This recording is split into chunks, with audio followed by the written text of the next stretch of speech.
Мерин живет в Германии и уже много лет заботится о бездомных котах, которые обитают в ее районе. Она старается регулярно кормить своих подопечных, помогать больным и слабым, а также находить дом для тех, кто в этом особенно нуждается. Однажды, как и всегда, Мерин вышла во двор, чтобы покормить кошек, но среди привычных хвостатых обитателей вдруг заметила новичка. Этот котенок сразу привлек ее внимание. Он передвигался необычно, неловко покачиваясь и переваливаясь с боку на бок.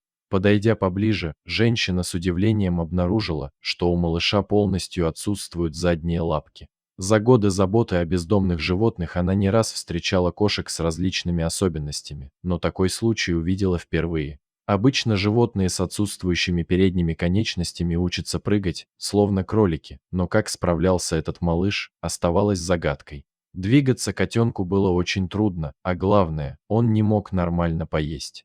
Когда Мерин рассыпала корм, другие кошки тут же бросились к еде, а слабенького малыша отталкивали, не давая ему доступа к миске. Женщина попыталась взять кроху на руки, чтобы покормить отдельно, но тот испуганно бросился прочь. Несмотря на свои особенности, он двигался с невероятной скоростью, настолько быстро, что Мерин даже не успела его догнать. Она поразилась его силе духа и выносливости, но понимала, что на улице такому котенку будет невероятно трудно выжить. С тех пор Мерин решила действовать осторожно, ежедневно приходила во двор, подкармливала малыша отдельно от остальных и пыталась завоевать его доверие. Прошло несколько недель, прежде чем котенок перестал бояться женщину. Теперь он уже не убегал, а смело принимал угощение прямо из ее рук.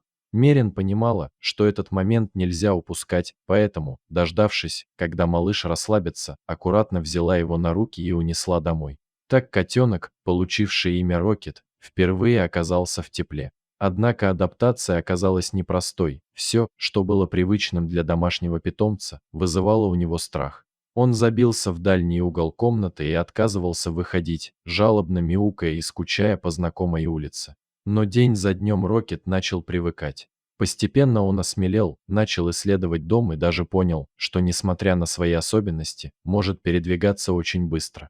Он научился запрыгивать на диван и стол, начал с любопытством изучать новое пространство, а главное, полюбил свою хозяйку. Теперь Рокет проводит с Мерин все свое время, радуется ласке и наслаждается уютом, который ему когда-то был недоступен. Этот храбрый малыш смог не только выжить, но и обрести дом, где его любят и заботятся о нем.